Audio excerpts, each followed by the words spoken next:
الحمد لله نحمده ونستعينه ونستغفره ونؤمن به ونتوكل عليه ونعوذ بالله من شرور أنفسنا ومن سيئات أعمالنا من يهده الله فلا مضل له ومن يضلله فلا هادي له ونشهد أن لا إله إلا الله وحده لا شريك له ونشهد أن سيدنا ومولانا محمدا عبده ورسوله أما بعد فأعوذ بالله من الشيطان الرجيم بسم الله الرحمن الرحيم تتجافى جنوبهم عن المضاجع يدعون ربهم خوفا وطمعا ومما رزقناهم ينفقون قال النبي صلى الله عليه وسلم إن الله تعالى ليطلع ليلة النصف من شعبان فيغفر لجميع خلقه إلا لمشرك أو مشاح أو كما قال صدق الله العظيم وصدق رسوله النبي الكريم اللهم صل على محمد وعلى آل محمد كما صليت على إبراهيم وعلى آل إبراهيم إنك حميد مجيد اللهم بارك على محمد وعلى آل محمد كما باركت على إبراهيم وعلى آل إبراهيم إنك حميد مجيد. اللہ تعالی نے اپنے بندوں کی بخشش کے لیے مختلف اوقات اور مختلف اعمال رکھے ہیں. رمضان المبارک سے پہلے شعبان المعظم ایک ایسا مہینہ ہے جس کی آج 13 تاریخ ہے اور کل 14 کا دن ہوگا اور آنے والی جو رات ہے وہ 15ویں کی رات ہے. تو یہ جو مہینہ ہے اس مہینے کے بارے میں صحیح احادیث کیا کہتی ہیں؟ تو جو صحیح اس مہینے کے بارے میں احادیث میں مضمون حضرات کے سامنے ذکر کرنا ہے اور کچھ ہماری طرف سے جو ملاوٹیں ہیں ان کا بھی ذکر کرنا ہے. ملاوٹوں کا زمانہ ہے, کسی چیز کو بھی لوگ خالص نہیں رہنے دیتے. پہلی بات یہ ہے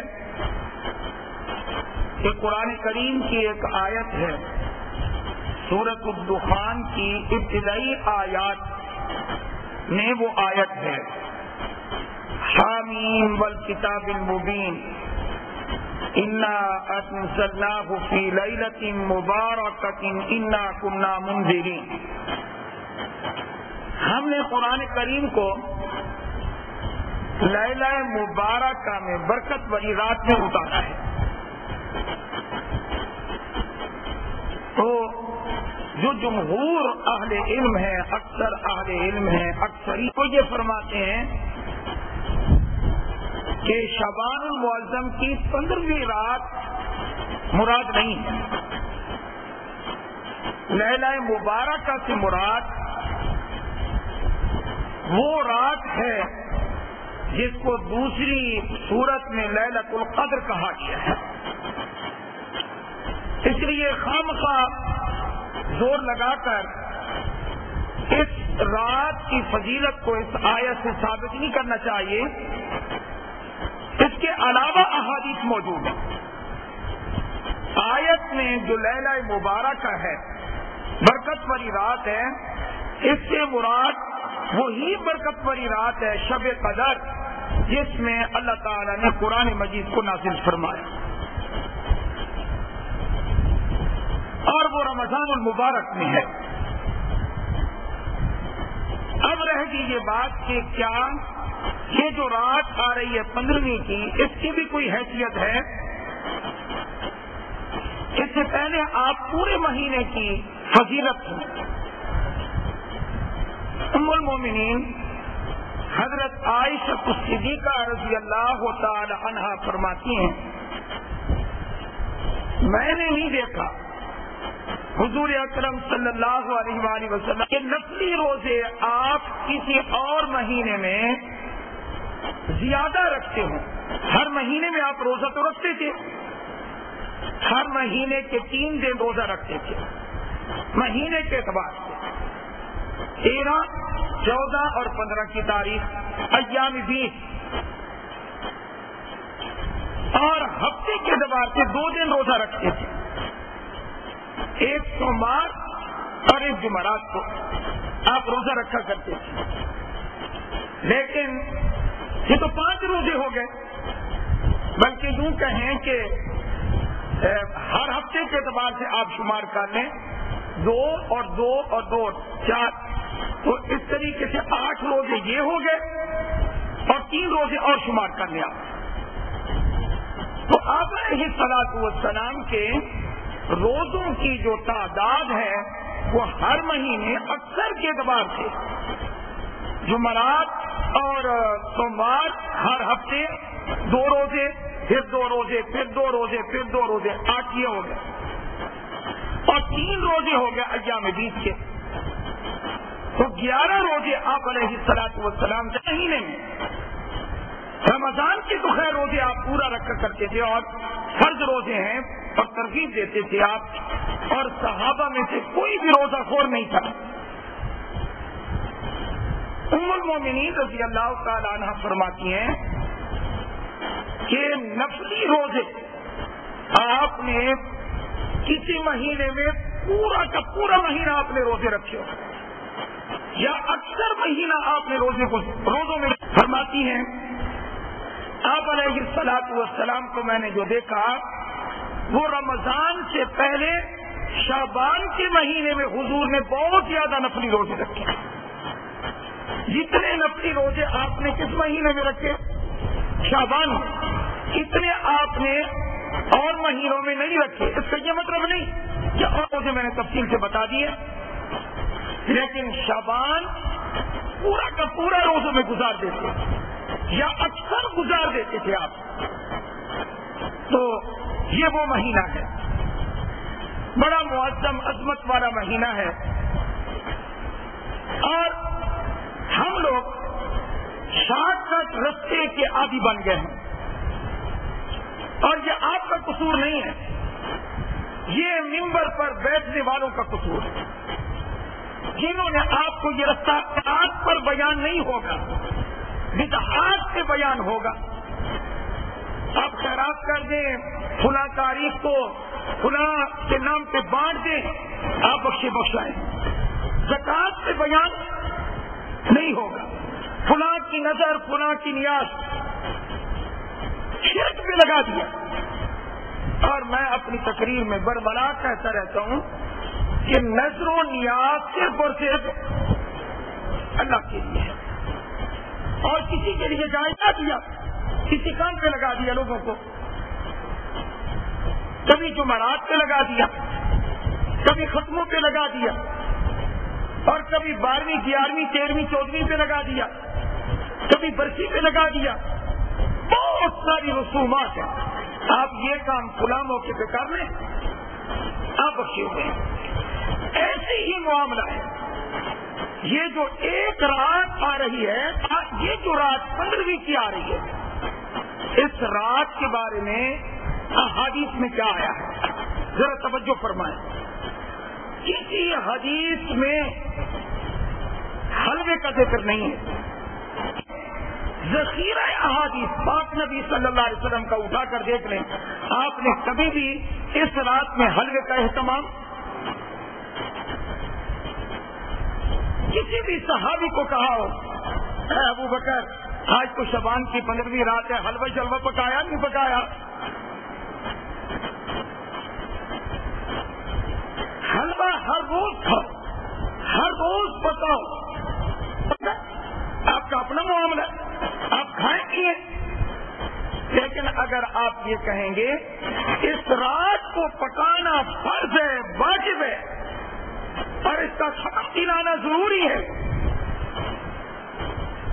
آپ یقین مانیں کہ آپ نے بدعت کا ارتکاب کیا ہے، آپ نے وہ چیز لازم کر دی ہے جس کو میرے آقا صلی اللہ علیہ وسلم نے لازم نہیں کی، آپ نے ایسا کام کر دیا۔ آپ یہ بتائیں میں مولوی ہوں یا نہیں، میرا پیٹ ہے یا نہیں ہے؟ اگر میں آپ کو یہ کہوں میاں پکا یار کچھ دیسی مرغ پکا، کچھ بکرا پکا، حلوہ پکا، اس میں میوے ڈال، مجھے بولا، میں دعا کروں گا جس سے سارے مردے تیرے بخشے جائیں گے۔ اگر کیا میں یہ دکانداری چلاؤں، میرے ساتھ پیٹ نہیں، میرے بچے نہیں، یہ یاد رکھیں یہ وہ کام ہے جن کا التزام ہم نے خود کیا۔ کسی حدیث میں حلوے کا ذکر کہ اس رات آپ اہتمام کریں۔ اب جو کام کرنے کا ہے اس رات دونوں کام کرتی ہیں اور دونوں کا ذکر حدیث میں نہیں ہے۔ آپ کو پتہ ہے کہ لوگ دو کام کون سے کرتے ہیں؟ ایک حلوے کا التزام، نمبر 2 آتش بازی، آتش بازی کا اہتمام کرتے ہیں۔ کتنی بے گناہ جانیں اس آتش بازی نے لے لی ہے۔ ہمارے کراچی کے جید عالم فرما رہے تھے کہ کراچی میں ایک بازار ہے، موری بازار، اس بازار میں اسی رات کو آتش بازی کی وجہ سے جو آگ لگی، پورا بازار جو ہے وہ جل گیا۔ اب یہ بیان آپ سوچے تو صحیح، آپ کیا کر رہے ہیں؟ چورنیاں، آتش بازی، کیا اس رات کا تقاضا دو کام کرنے سے پورا ہو جائے گا؟ حلوہ پکا کے کھا کے کھلا کے، اور دوسرا آتش بازی سے اس رات کا تقاضا پورا ہو گیا۔ یہ رات بھی کیسی ہے کہ یہ دو کام کرو؟ اللہ اکبر کبیرہ، پتہ نہیں کس نے یہ اس کام پہ لگا دیا۔ یہ آتش بازی، آتش سے محبت، یہ کون کرتے ہیں؟ آپ کو کسی فرقے کا علم ہے؟ آگ سے محبت، آگ کو اہمیت دینا، آگ کو سجدہ کرنا، یہ کون سا فرقہ ہے اس دنیا میں جو آگ کی پوجا کرتے ہیں، آگ سے محبت کرتے ہیں؟ مجوسی۔ اور ہمارے نبی علیہ السلام جب پیدا ہوئے، سبحان اللہ، ایران کا جس کو اس وقت فارس کہتے تھے، 1000 سال سے آتش کدہ، اس میں آگ بجھی نہیں تھی، انہوں نے اپنے آتش کدہ کو 1000 سال تک بجھنے نہیں دیا، لکڑیاں ڈالی، نوکر کھڑے کیے ہوئے تھے، آگ بجھنے نہ پائے۔ کتنے 1000 سال سے جل رہا تھا؟ 1000 سال سے آگ جل رہی تھی، لوگ اس کی پوجا کر رہے تھے۔ لیکن جس رات رحمت دو عالم صلی اللہ علیہ وسلم کی پیدائش ہوئی، سیرت کی تمام کتابوں میں درج ہے کہ یکایک وہ آگ بجھ گئی، اور اللہ نے اشارہ کر دیا کیا ہر دین مٹ جائے گا، اب محمد کا دین باقی رہے گا صلی اللہ علیہ وآلہ وسلم، سارے دین مٹ جائیں۔ آپ حضرات مزاج بنائیں، آپ یہ نہ کہیں ہمارے باپ دادا نے ایسا کام کیا تھا، وہ غلط ہے۔ مولوی صاحب آپ یوں بیان کرتے ہیں، اس مسجد میں جاؤ وہ یوں بیان کرتے ہیں، لاؤ نا، بات تو دلائل پہ کھڑی ہے نا. یہ نہیں ہے کہ فلاں بزرگ کا قول معتبر ہے, اللہ والوں کا قول معتبر ہے. نہ, اللہ والے بھی اس وقت تک اللہ والے نہیں بنتے جب تک ابو بکر صدیق سے دین نہ سیکھے رضی اللہ تعالی عنہ, جب تک محمد مصطفیٰ کے در پہ نہ آئے. یہ کیا بدعات کا زمانہ ہے. ان دونوں باتوں سے آپ نے بچنا ہے. جو دو باتیں میں نے عرض کی ہیں, آپ نے حلوہ پکانا ہے پکا لیں, لیکن اس کو لازم نہ سمجھے, اس رات کا کوئی حصہ نہیں ہے. حلال چیز ہے, اب حلال چیز کھائیں, جتنا آپ کھانا چاہتے ہیں آپ کھائیں. آپ کو کون منع کرتا ہے؟ آپ دن کو کھائیں, رات کو کھائیں, تینوں سے اس رات کا جو سمجھے آپ. اوہو, یہ حلوے والی عید ہے. ایک ہمارے پاکستان میں ایک اور چیز بھی چل پڑی ہے, وہ کیا؟ عیدیں صرف میرے نبی نے دو دی ہیں صلی اللہ. کون سی دو عیدیں؟ عید الفطر اور عید الاضحیٰ. اب اپنی طرف سے اضافہ کرتے جاؤ تو کرتے جاؤ. 17 عیدیں بنا لو, 18 بنا لو, 25 بنا لو, لیکن اس کی ذمہ داری تمہاری قدر پہ ہوگی. میرے نبی کو کیا منہ دکھاؤ گے صلی اللہ. آج ایک خطرناک وقت میں آگاہ